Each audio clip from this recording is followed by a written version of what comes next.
नमस्कार, बहुत स्वागत है आप सभी का टीवी 9 भारतवर्ष पर। आपके साथ मैं हूं गौरव अग्रवाल। और देखिए, आज दो चुनावों के नतीजे आए हैं, निकाय चुनाव उत्तर प्रदेश का और कर्नाटक का विधानसभा चुनाव। और यहां तो अब पता चल गया है किसका राज्याभिषेक होने वाला है। उत्तर प्रदेश के निकाय चुनावों को लेकर भी लगातार मेयर सीट का सबको पता है, लेकिन क्या आपको पता है कि इस वक्त की सबसे बड़ी खबर कौन सी है कर्नाटक विधानसभा चुनाव से? पीसीआर पहले वो वॉल दिखाइए। हम यहां पर अब बात कर रहे हैं, क्या ये 40% वाली हार है? Question mark. 40% वाली हार हम क्यों कह रहे हैं, पूछ रहे हैं, क्या ये 40% वाली हार है? वो बताएंगे आपको। पहले ये देखिए, कर्नाटक चुनाव से इस वक्त की सबसे बड़ी खबर जो आ रही है वो आप देखिए। कर्नाटक में बीजेपी के 13 मंत्री चुनाव हार गए हैं। 30 में से 13 मंत्री चुनाव हार गए हैं कर्नाटक में। ये इस वक्त की सबसे बड़ी खबर है, यानी करीब 40% मंत्री यहां हार गए हैं। आप ध्यान से देखिए इसको, ये इस वक्त की बड़ी खबर है।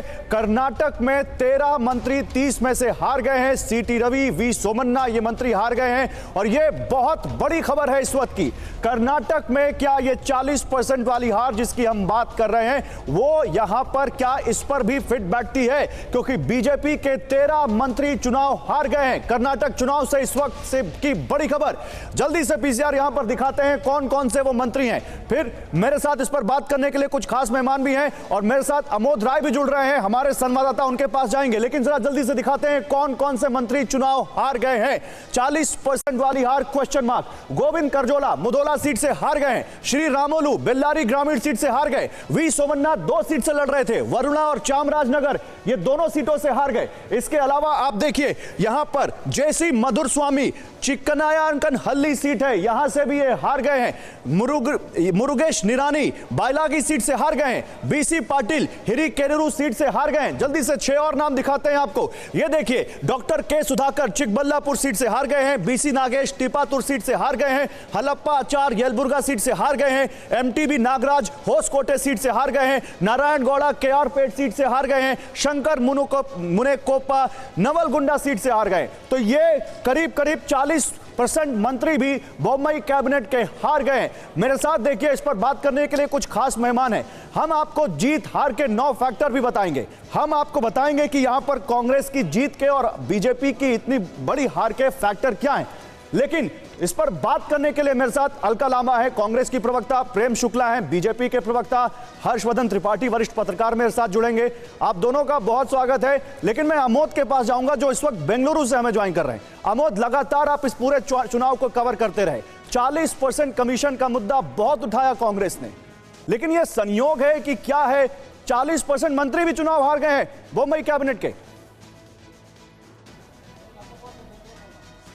देखिए, बोम्मई कैबिनेट के जितने भी मंत्री हारे हैं, जिनका आपने नाम लिया, चाहे वो निरानी हो, चाहे सोमन्ना हो, चाहे आर अशोक हो, या जितने भी नेता, पाटिल हो, ये सारे नेता कद्दावर नेता माने जाते थे। और उनका चुनाव हारना ये दिखाता है कि एक एंटी इनकम्बेंसी इन नेताओं के खिलाफ बहुत ज़बरदस्त था, इसमें कोई दो राय नहीं है। और ये पहले भी बीजेपी को मालूम था कि उनके तमाम बड़े नेताओं के खिलाफ एंटी इनकम्बेंसी है। कुछ नेताओं के टिकट काटे भी गए, इसी में कई बड़े नेता नाराज होकर कांग्रेस गए और उसमें से एक चुनाव हार भी गए हैं। जैसा कि अभी आपने देखा, वो हाई प्रोफाइल चुनाव बना, बीजेपी के पूर्व मुख्यमंत्री रहे। तो वैसे कई नेताओं के खिलाफ यहाँ एंटी इनकम्बेंसी था और बीजेपी इस बात को जानती थी। लेकिन उसके पास सामने समय नहीं था कि नए लोगों को वहां पर टिकट देकर जितवाया जा सके और नए लोगों को वहां नर्चर किया नहीं। लेकिन ये 40% वाला दांव कांग्रेस का आपके ऊपर यहां पर बड़ा घात करता हुआ दिख रहा है। प्रेम शुक्ला जी, 40% कमीशन, ये पूरे इलेक्शन में करप्शन को लेकर ये एक बड़ा इन्होंने कैंपेन चलाया और आज जब रिजल्ट आ रहा है तो आपके 40% मंत्री भी हार रहे हैं। प्रेम शुक्ला जी, देखिए, हम कर्नाटक में चुनाव हारे हैं और निश्चित तौर पर जब हम हारते हैं तो हमारे हारने का कारण हमारी जनता के बीच लोकप्रियता में गिरावट होती है, इसी कारण हारते हैं। तो हम वहाँ पराजित हुए हैं और इसके लिए हम विनम्रता से उस पराजय को स्वीकारते हैं। हमारे परिश्रम में, हमारे काम करने में कमी होगी।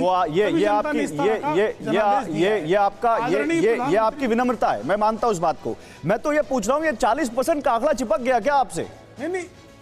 नहीं, उसी पर आ रहा हूं मैं। उसी पर आ रहा हूं मैं। आप 40% भ्रष्टाचार के आरोप की बात कर रहे हैं। कहीं कुछ हो सकता है कि दुष्प्रचार का भी लाभ हुआ हो कांग्रेस को अपनी जीत में। ये जो है विश्लेषण का विषय है। लेकिन अगर भ्रष्टाचार मुद्दा है तो जिस पार्टी की अध्यक्षा श्रीमती सोनिया गांधी जो 420 की केस में है, श्रीमान राहुल गांधी जो 420 की केस में है, अभियुक्त हैं, बेल पर हैं, डीके शिव कुमार करोड़ों रुपए के भ्रष्टाचार के केस में है, मल्लिकार्जुन खड़गे का परिवार किस तरह से अरबोपति हो गया लोग जानते हैं, भलीभांति जानते हैं। देखिए ये सारी बातें आपने कैंपेन के दौरान भी की हैं प्रेम शुक्ला जी, लेकिन आज जो जीता वो सिकंदर। मैं आता हूं मैं आता हूं, आपकी बात अभी आता हूं, अभी लंबी बात करते हैं।